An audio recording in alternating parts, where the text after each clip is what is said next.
two people that couldn't be here today who have been as minxy for the OU as you have, that had to give their own little presentation. So if I could ask you to face, so you're facing the screen, but Mary, can you head into the middle? I'd like to hand you over to Alan Woodley and Robin Goodfellow. So if we could just tuck in, because the sound is a little bit low, just if you could tuck in to hear it.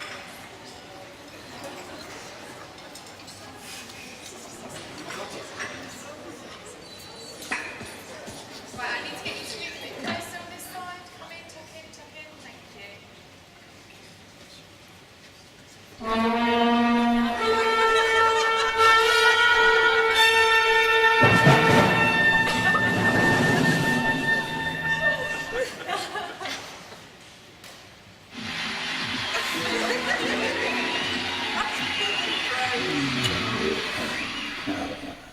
What's that you're reading then?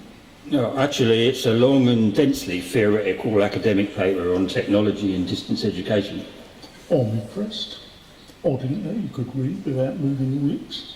Well, you know, I've recently been awarded a PhD by publicity from the Open University, Celebrity Marketing Department. So shut your gob. So what is it then, this theoretical epidemic paper? Well, it is the work of none other than your Professor Mary Thorpe from the Open University. I had the honour of meeting her only the other day. She's a very scholarly person, very precise with her words. One of her pet hates is people who say disinterested when they mean uninterested. She explained the difference to me quite clearly. What is the difference then? Well, I can't remember, I was disinterested. Anyway, she was the director of the IET for 9 long years. Wow, that's like Mrs. Thatcher. Yeah, she was what you might call IET's Iron Lady. If you had a problem, she'd iron it for you. Right. Whereas Josie, of course, she was more your Titanium lady. Yes. So, why are you reading this paper of hers then? Didn't the sun come out today? Well, you know she's retiring. Really? Oh, I thought she was just a bit shy. No, she's hanging up her mortarboard, discarding the fustian, leaving the chalk face, going terminally offline. She's retiring. So I thought it would be nice, as she's retiring, to big up her corpus, so to speak, by having an academic seminar inspired by one of her more widely read and extensively cited papers. Good idea. So what have you chosen for this epidemic cinema then? Well, as you would expect from a person of her calibre, she has a massive canon. I have selected her keyhole address to the 15th Congress on Technology and Distance Education at the University of St. Josie in Costa Rica.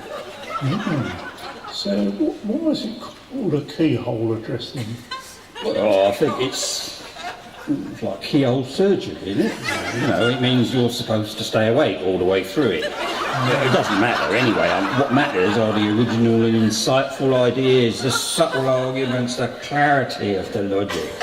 Any jokes in it? Jokes? No, it's not jokes. There's no fun in distance education, you know, you clown. All right. So what should you call this address then? It is entitled Philosophies and Theories at the Basis of Student-Centred Educational Models. Student-centred models? What are they then? Well, to the intelligent and discerning reader, they very clearly refer to models that smell like students. Oh, like beer and pop noodles? Well, not literally. Obviously, it's an academic metaphor, isn't it? It refers not to the scent of the students themselves, but of their movements. That's disgusting. No, about that kind of movement. It's about educational models. Oh, right. That Kate Moss, she's an educational model. No. And before you ask, neither was Jeff Moss. Oh, yeah. Oh, okay. So she invented all this malarkey? No, she more like discovered it. Oh, right. Where did she find it then? It says here it was in Orzabel's dictum. No wonder it smelled. What's more, she says it's all to do with peers. Ah, Piers, like Piers Morgan. No, you moron. Think Blackpool or Brighton. She calls it peer learning. It must mean that these models that smell like students all gather together at the end of the pier. As far away from Horsey Bells as they get. Yeah, at a distance. And then when they're in the community, they start practising their boundaries. Yeah, a lot of boys practising their boundaries on piers. Right, and then this rob-off comes along. What's that mean? Right one, get one free? No, it's another distinguished professor. Here's an example of what she writes. Children's skills in the laboratory are separate from what they do outside the laboratory. Oh, hope that's not the same laboratory as Horsey Bell uses. Oh, I don't know. Anyway, Professor Mary Thorpe is very philosophical about it all, and at the end of it all, she gives us a whole page of people that we can write to for a reference in case we want to give her a job. Well, with a brain like that, they're going to miss her in this IT thing. Yeah, I wonder whether we shouldn't be giving her a Festschrift. Well, we could, but I don't think we know what size she is, do we? Or maybe we could put together a special edition of her greatest emails. Well, that could run to volumes, that could. Why don't we just send her one of them tweety things? Send her a tweet. Great idea. All right. What shall I say? Okay. Dear at Mary Thorpe. Professor Mary Thorpe is. Professor Mary Thorpe. That's 25 characters. Right. You've done a damn good job on that smelly educational technology. That's 89. Right. Put your feet up now. 110. And keep away from that Horsey Bell. 140. Send. Send. Isn't our education wonderful?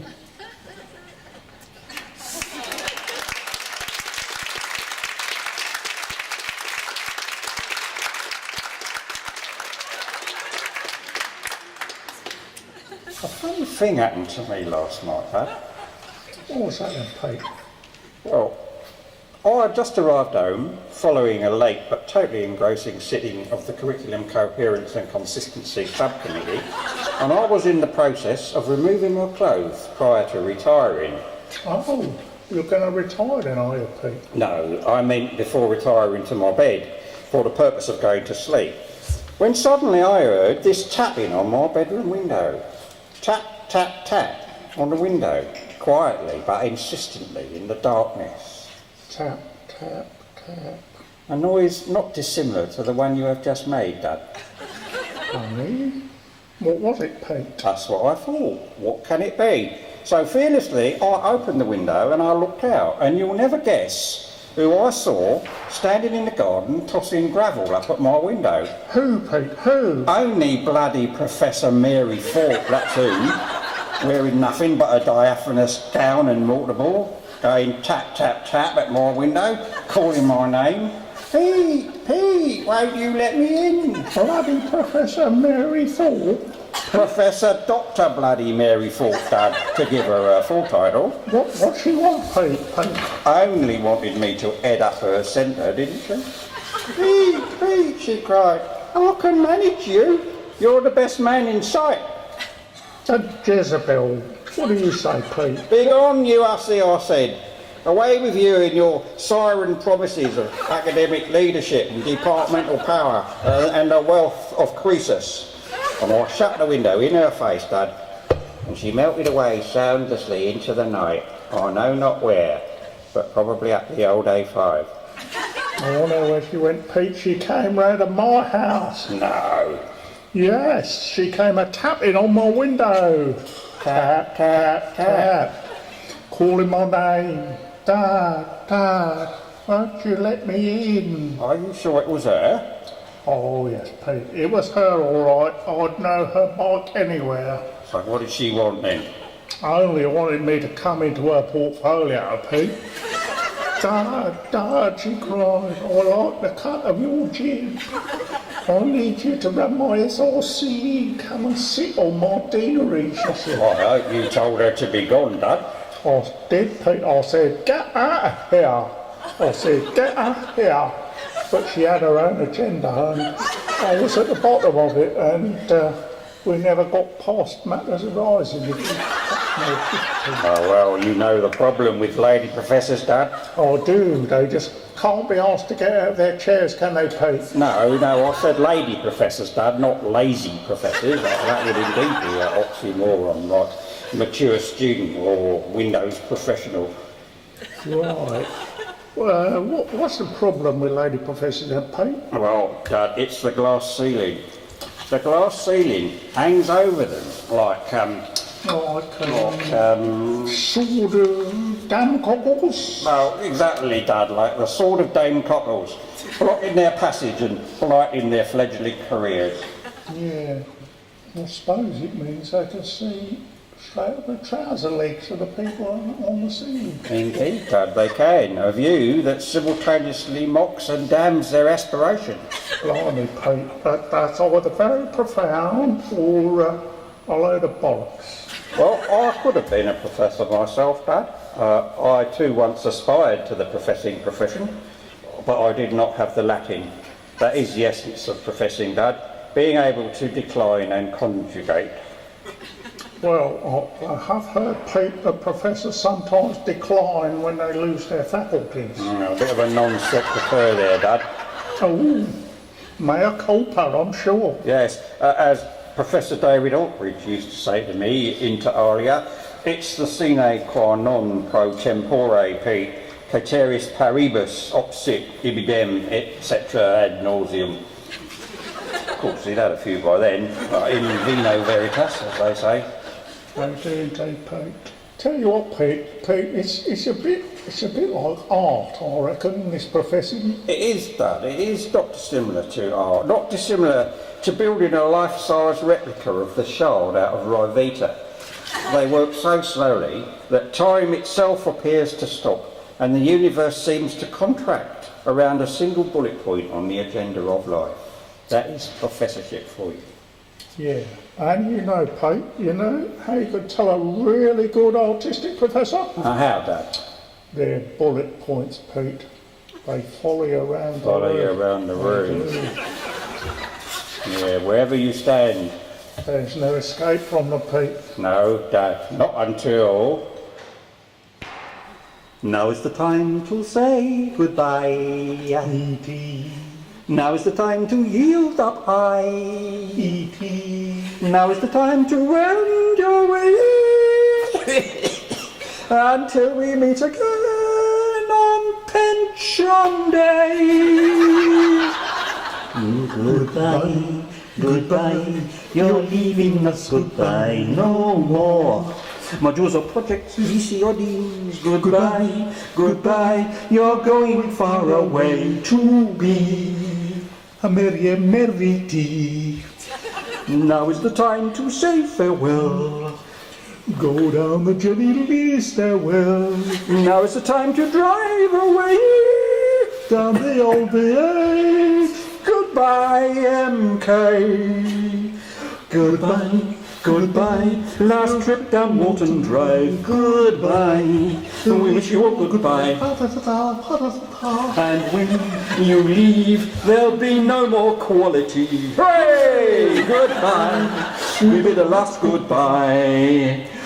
Now is the time for Wiedersehen.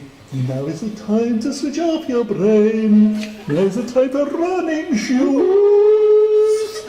And to ease the pain, plenty of booze.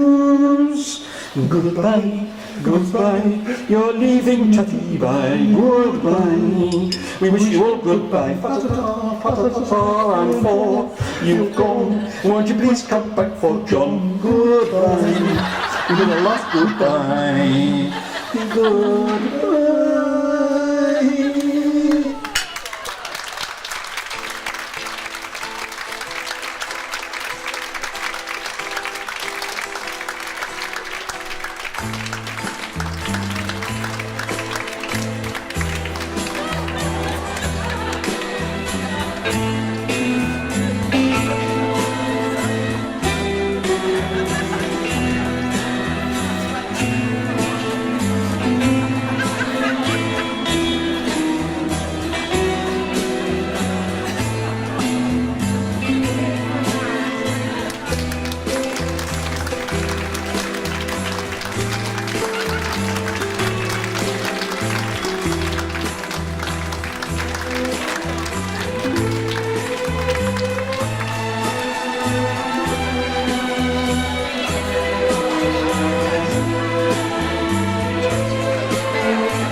Hello, Mary.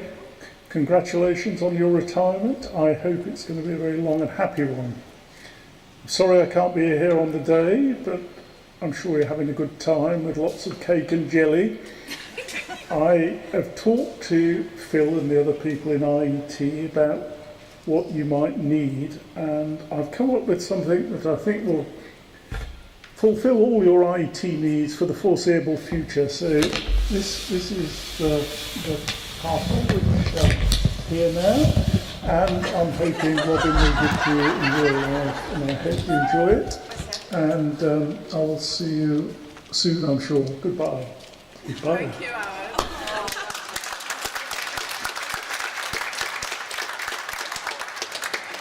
So they'd like you to open it.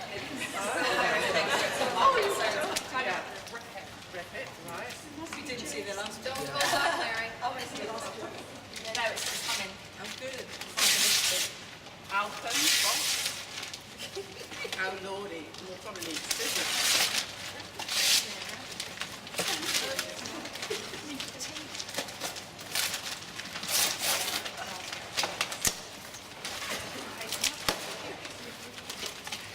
That's really done this.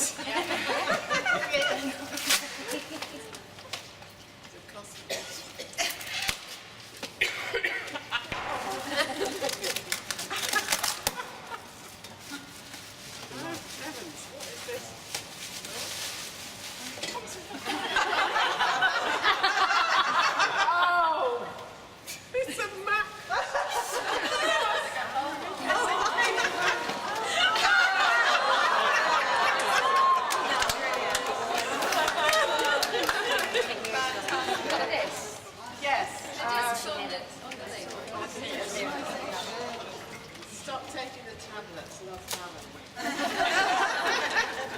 Oh, well, right, there's a floppy. Because he knows how behind the curve I am. But over there is an iPad. So when you say, what am I going to do? I'm going to learn how to use my iPad. Doubtless take me as much time as it's taken me to scrutinise the old 19 programs they've used. Well that's, wasn't that wonderful? I don't know whether that was the, how can you say that was the funniest, but there's still some more. When he produced and stuff, it's very cool. Wow. It was obviously his element, nothing else to do.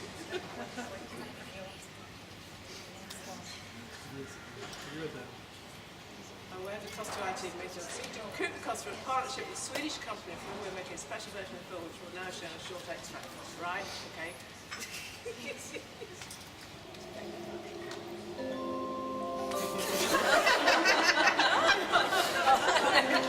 Nee, inspector, hier nere was gesproken i läsform. Och du får sin intervju, och du får sin intervju. Inte bara i bilen, och det är etikett och teknologi. Det var det Boris. Det var säkert upp på det västern. Måste få ta det nu. Inte det någonsin. Jag tänkte henne säga till selfien. Jaha, att det borde vara. Det borde kunna se just nu. Det? Ingen kan ju neka. Det singlar blåsuppan och mossi. Det är det borde inte det. Ingen nebekilja på fräsor. Inte vintern. Det borde snöna på det passet. Det människor. Det borde vara för. Det betyder för det borde. Det borde vara tydligt. Det är mig till klivning i inspektor. Det är hänt för familj med ditt ekologisk angst. Det till vår utomhusstö. Jag får inte gå det mot sen hoppa. Men inte tycker min liv. Hoppa, han är chockad.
Are we starting? You have to say action, Mariana. Action. What did he say? Tell at least 4 syllables.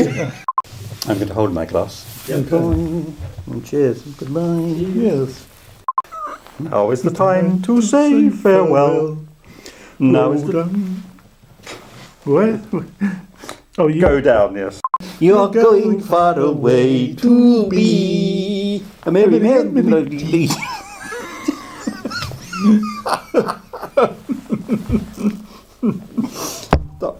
Where's Josie? Of course, she was more of a Titanium lady, you're right. Yes, yes.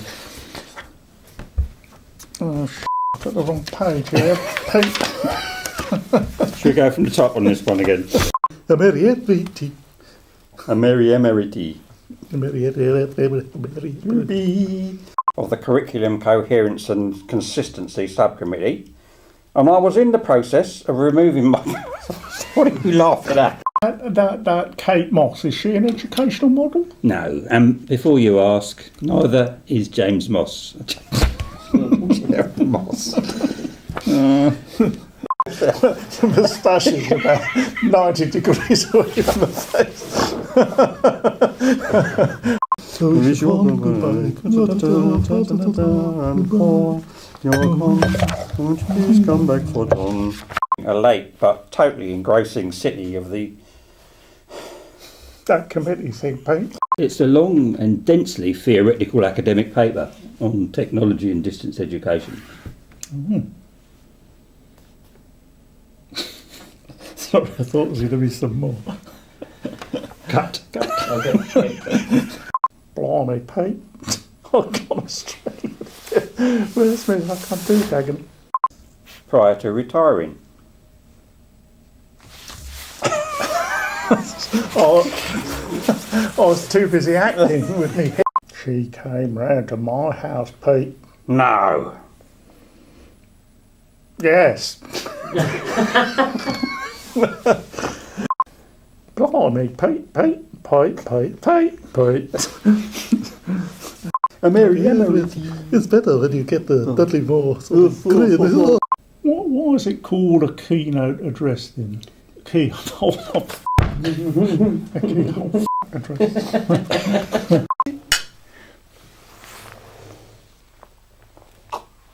Oh, can't get any more spontaneous than that.